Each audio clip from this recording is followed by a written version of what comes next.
दोस्तों, मैं आपको सुनाने जा रहा हूं अपनी मंडली की सदस्य अंकिता वर्मा की लिखी कहानी आवारा बादल प्यार तुम्हारा। इतने सालों बाद मैं आज वापस लौट रही थी, वापस उसी जगह जहां से एक कहानी शुरू हुई थी। कहानी हमारे प्यार की और उस प्यार के लंबे इंतजार की।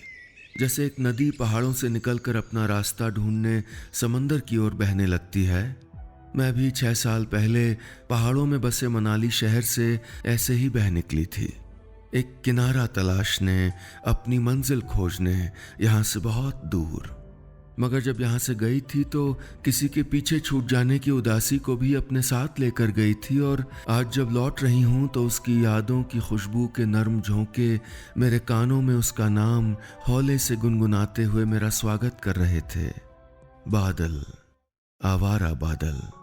जब जब तुम्हें याद करके ये दिल उदास होगा, मेरी आंखों के आंसू आसमान की बारिश बनकर गिरेंगे। तुम देखना, मेरे मनाली छोड़ने से पहले उसकी कही ये आखिरी बात मेरे कानों में ऐसे उतरी थी जैसे फिजा में बहती शाखों से गिरते पत्तों की सरगोशी। अब जब कभी भी आसमान से पानी बरसता तो उसकी याद मेरे दिल पे दस्तक देकर पूछती, क्या वो आज उदास होगा? तो मेरा दिल जवाब देता, नहीं, वो शायद मुझे अब तक भूल गया होगा। तब मैं बहुत उदास हो जाती। हमारी बस मनाली की ओर तेजी से बढ़ रही थी। पहुंचने में 1 घंटा अभी बाकी था। मैं खिड़की से बाहर टकटकी लगाए देख रही थी। रुई के फाहों जैसे रंग बिरंगे बादल सांझ के आसमान में बिखरे पड़े थे। सूरज की उबासी की सलवटें आसमान के नीले स्वेटर को उधेड़ रही थीं। सड़क किनारे खड़े देवदार के पेड़ हमारी बस की रफ्तार के साथ दौड़े जा रहे थे, और नीचे ब्यास नदी गिटार पर बजती धुन की तरह एक लय में बह रही थी। कहीं पास से ग्लैडियोलस के फूलों की और ब्यास नदी से उठने वाली उमस की मिली जुली सी गंध मुझे नॉस्टैल्जिक किए जा रही थी, और दूर दिखने वाले बर्फ से ढके पीर पंजाल के पहाड़ मुझसे जैसे कह रहे थे, तुम्हें हमारी याद नहीं आई? बहुत। मैं बुदबुदाई, और देखते ही देखते रात ने शाम को निगल लिया और अंधेरा हो गया। किसे याद कर रही हो केसंग? विवान ने मेरा हाथ चूमते हुए पूछा। मेरे चेहरे पर हल्की सी मुस्कुराहट आ गई। है कोई? मैंने विवान को चिढ़ाते हुए कहा तो उसने मेरा हाथ अपने दिल के करीब ले जाते हुए कहा, वो जो कोई भी होगा मगर मुझसे ज्यादा तुम्हें प्यार नहीं कर सकता।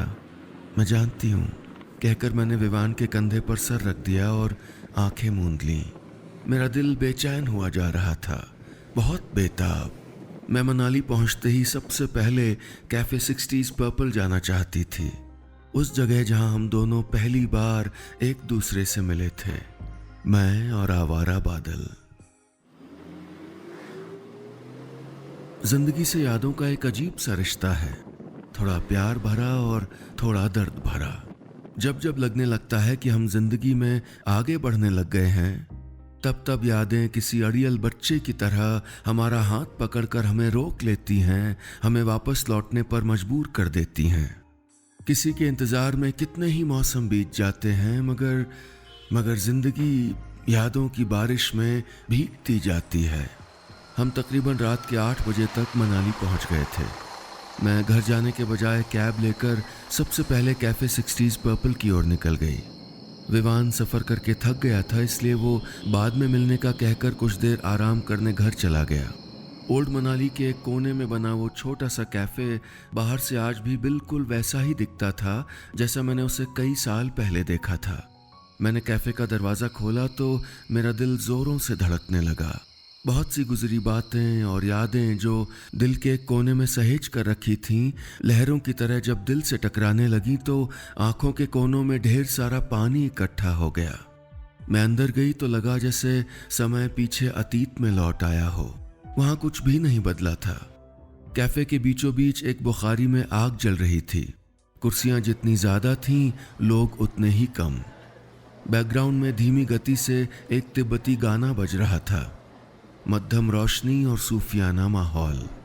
मैं आकर अपनी खिड़की वाली सीट के पास आकर बैठ गई, जहां मैं हमेशा बैठा करती थी। वो मेरी पसंदीदा जगह हुआ करती थी। वहां से मैं आसमान से गिरती बर्फ को देख सकती थी, नीचे बहती ब्यास को घंटों निहार सकती थी और उस जगह से मैं चोरी चोरी उसे काउंटर पर काम करते हुए देख सकती थी। तभी वेटर ने मुझे मेन्यू थमा दिया। मैंने मेन्यू खोला तो पहले पेज पर लिखा था केसंग स्पेशल। मेरी आंखों में आंसू छलक गए और चेहरे पर एक मुस्कुराहट खिलाई। उस केसंग स्पेशल के नीचे हर वो डिश लिखी थी जो मैं यहाँ बैठकर ऑर्डर किया करती थी। Kesang waffles, Kesang peach tea, Kesang coffee. उस स्पेशल लिस्ट की हर डिश के पहले मेरा नाम जुड़ा हुआ था। वो मुझे एक पल के लिए भी नहीं भूला था। उसने याद रखा था मेरा लौटना, हमारा दोबारा मिलना। वो भूला नहीं था इंतजार करना। शायद इंतजार में किसी को वापस बुला लेने की इतनी ही ताकत होती है। मुझे आज भी वो दिन अच्छे से याद है जब मैं पहली बार इस कैफे में आई थी। वेटर को कॉफी का एक ऑर्डर दिया ही था कि वो पूछ बैठा, आप ये कॉफी मेरे साथ पीना पसंद करेंगी? मैं फटी फटी आंखों से उसकी ओर देखने लगी कि तभी वो आगे कहने लगा, हाय, आई एम आवारा बादल। एक्सक्यूज मी, मेरा नाम है, कहकर उसने अपनी कलाई आगे बढ़ा दी। उस पर सच में उसने आवारा बादल का टैटू गुदवाया हुआ था। मैं उसे जवाब देने के लिए सही शब्दों को खोजने लगी और वो एक अल्हड़ सी मुस्कान लिए इत्मीनान से वहीं खड़ा रहा, मेरे जवाब का इंतजार करता। जिंदगी अजीब सी बातों का सिलसिला है। हम इसे जो भी नाम दे दें, मगर किसी का मिलना, किसी का बिछड़ जाना, सब कुछ कहीं ना कहीं आपस में जुड़ा हुआ है, कहीं पहले से लिखा हुआ है। यहां इत्तेफाक जैसा कुछ भी नहीं होता, बस हम ही देर कर देते हैं समझने में। मैं भी कहां समझ पाई थी उस शाम का मतलब जब उसने पहली बार मुझसे कॉफी के लिए पूछा था और मैंने साफ इनकार कर दिया था। सॉरी अगर आपको परेशान किया, कहकर वो काउंटर पर वापस चला गया था। मैंने गौर किया तो पाया कि कैफे का कैशियर, रिसेप्शनिस्ट, वेटर और करता धरता केवल वही इकलौता इंसान था। इसके अलावा रसोई में एक कुक था जो काउंटर की खिड़की पर आकर उससे ऑर्डर ले रहा था। शायद ज्यादा लोगों की जरूरत थी भी नहीं। टूरिस्ट सीजन अभी शुरू नहीं हुआ था और कैफे में मेरे अलावा 3-4 टूरिस्ट ही थे। जनवरी का महीना था, बाहर तापमान माइनस में था, मगर उसने एक ढीले ढाले से स्वेटर के नीचे शॉर्ट्स और चप्पल पहने हुए थे। बिखरे से घुंघराले बाल थे, अलसाई सी आंखें और बच्चों सी मुस्कान। काउंटर पर खड़े खड़े सबसे अनजान कैफे के अंदर बजते संगीत की थाप पर वो अपनी मस्ती में थिरक रहा था। मेरे चेहरे पर एक हल्की मुस्कान बिखर गई। उसने सचमुच अपना नाम चुनकर ही रखा था, आवारा बादल। वो था ही मस्त मौला, एकदम पागल। तब मैं 1 महीने के लिए दिल्ली से माँ बाबा से मिलने घर आई थी। यूनिवर्सिटी के खत्म होते ही मुझे जर्मनी के एक कॉलेज में डॉक्टरेट प्रोग्राम में स्कॉलरशिप मिल गई थी। मेरा 6 साल तक घर लौट कर आना मुश्किल था, इसलिए जाने के पहले कुछ दिन घर पर ही समय बिताना चाहती थी। मगर माँ बाबा सुबह काम पे जल्दी निकल जाते और शाम को देर से घर लौटते। मैं घर पर अकेले पड़े पड़े ऊब जाती, इसलिए कभी किसी कैफे में किताब पढ़कर, कुछ नए चेहरे देखकर या किसी पुराने दोस्त से मिलकर अपना मन बहला लिया करती। अगले दिन भी मैं उसी कैफे की खिड़की वाली सीट पे बैठी थी और वही आवारा बादल मेरे सामने खड़ा मेरा ऑर्डर ले रहा था। एक सैंडविच कर दीजिए बस, मैंने ऑर्डर देते हुए कहा। और कॉफ़ी? उसने पूछा तो मैंने उसकी ओर देखा। वो एक दिलकश सी मुस्कुराहट के साथ मुझे निहारे जा रहा था, जैसे कोई इल्तिजा, मनोहार कर रहा हो। 2 कर दीजिए, मैंने पिघलते हुए कहा। वो कुछ देर में चहकता हुआ ऑर्डर लाते हुए लौटा और मेरे ठीक सामने बैठ गया। इतने करीब से मैंने उसको जब पहली बार देखा तो उसकी कत्थई सी आंखें मेरे मन के किनारों को लहरों की तरह छूने लगी थीं। आहिस्ता आहिस्ता मेरे पेट से लेकर गले तक तितलियां उड़ने लगी थीं। मैंने कल जब पहली बार तुमको इस कैफे में अंदर आते हुए देखा था तो उसी पल से तुमसे बात करना चाहता था, जानना चाहता था। पता नहीं क्यों, but just curious about you. उसका फकत इतना कहना मेरे पूरे बदन में सिहरन पैदा कर गया। उसके उन चंद लफ्जों ने मुझे छू लिया था, बिना हाथ लगाए, बहुत गहराई तक बस छू लिया था। मोहब्बत इसे अगर एक जुमले में डिफाइन करना हो तो कैसे करेंगे? कभी कर सकते हैं क्या? मेरे ख्याल से तो नहीं। इसे तो सिर्फ महसूस किया जा सकता है, जैसे मैं महसूस करने लगी थी, शीशे पर सरकती बारिश की बूंदों की तरह, कुछ ठहर कर, थोड़ा संभल कर, फिर अचानक तेजी से फिसल कर, कुछ वैसा। वो एक घुमक्कर था जिसका न कोई ठौर था न ठिकाना, बस घूमना ही उसका नशा, उसकी जिद थी। मगर जब पहली बार घूमते घूमते वो मनाली आया तो फिर यहीं का होकर रह गया था, इन पहाड़ों का, हमेशा के लिए। उसने वो कैफे लीज पर लिया था जो सिर्फ टूरिस्ट सीजन में खुलता और बाकी समय वो दोबारा कहीं घूमने निकल जाया करता। बस इतना ही बताया था उसने अपने बारे में। वो असल में कौन था, उसका नाम क्या था, ये तब मैं नहीं जानती थी और न ही मैंने जानने की कोशिश की। मगर न जाने क्यों एक अजनबी होने के बावजूद भी मुझे वो बहुत अपना सा लगने लगा था। बहुत ही कम समय में दिल की गहराइयों में उतरने लगा था। हर बार मिलने पर पहली बार से ज्यादा दिल को भाने लगा था। कैफे के उस कोने में हम दो अजनबियों ने एक दूसरे में अपनी छोटी सी दुनिया को ढूंढ लिया था। बातों, ख्यालों, किस्सों, ख्वाबों की दुनिया, जहां हम घंटों बैठकर बातें किया करते। मैं उसकी बातें, उसके लतीफे सुनकर कभी हैरान होती तो कभी खिलखिला के हंस देती, और जब मैं कुछ कहती तो वो तन्मयता से चुपचाप सुनता रहता, बड़े गौर से, बिना रोके टोके, मुझे एक टक देखते हुए। मैं महसूस कर सकती थी उसकी नजरों को जो मेरे चेहरे की ढलानों पर से बर्फ की तरह फिसलती रहती और मेरी धड़कनों को तेज कर देती। मैं अचानक से हड़बड़ा के चुप हो जाती तो वो कहता, चुप क्यों हो गई केसंग, कहती रहो, तुम्हें सुनना अच्छा लगता है। मैं इसके आगे कुछ नहीं कह पाती और किताब में अपना चेहरा छुपा लेती। कुछ दिन ऐसे भी होते जब हम कोई बात किए बगैर बस यूं ही बैठे बैठे खिड़की से बाहर मौसम के मिजाज को बनते बिगड़ते देखते, किताबें पढ़ते। हमने उन चुप्पियों, उन खामोशियों में भी एक दूसरे से बातें करना सीख लिया था। उन लम्हों में जिंदगी मुझे इतनी हल्की, इतनी आसान और बहुत खूबसूरत लगने लगी थी, इतनी कि शायद शब्दों में उन यादों की खूबसूरती को बयां कर पाना मेरे लिए बहुत कठिन है। उस शाम मौसम की पहली बर्फ गिरने लगी थी। हम दोनों कैफे से बाहर निकलकर बर्फ के टुकड़ों को आसमान से मंद मंद गिरते देख रहे थे कि तभी उसने मेरा हाथ पकड़ लिया और मेरी आंखों में देखकर कहने लगा, मैंने तुमको अपने बारे में कुछ भी नहीं बताया किसन, आज सब बताना चाहता हूं। इससे पहले वो आगे कुछ कह पाता, मैंने उसको टोकते हुए कहा, मैं जा रही हूं 1 हफ्ते बाद, कई सालों के लिए, यहां से बहुत दूर। वो कुछ देर के लिए चुप हो गया और आसमान की ओर देखते हुए बोल पड़ा, तो फिर मैं इंतजार करूंगा तुम्हारे लौट आने का। उसकी बात सुनकर मेरा दिल भर आया, मगर मैं फिर भी उससे कोई ऐसा वादा नहीं कर पाई, न उसका इंतजार करने का, न वापस लौट आने का। क्या सिर्फ इंतजार करना ही सच्ची मोहब्बत की परख, उसकी आजमाइश होती है? क्या कोई और पैमाना नहीं है उसे नापने का? 6 साल बहुत लंबा वक्त था। समय के फासलों और हालात की मजबूरियों के आगे जिंदगी कब कौन सा मोड़ ले लेती किसे पता था। और मैंने खुद से भी तो एक वादा किया था, अपने चुने सपनों के आसमान में ऊंची उड़ान भरने का वादा। बहुत मेहनत की थी वहां तक पहुंचने के लिए। दूसरा, मैं उसे बांधना नहीं चाहती थी। अगर मुझे उड़ने का हक है तो उसे भी तो हक है अपना आवारापन जीने का।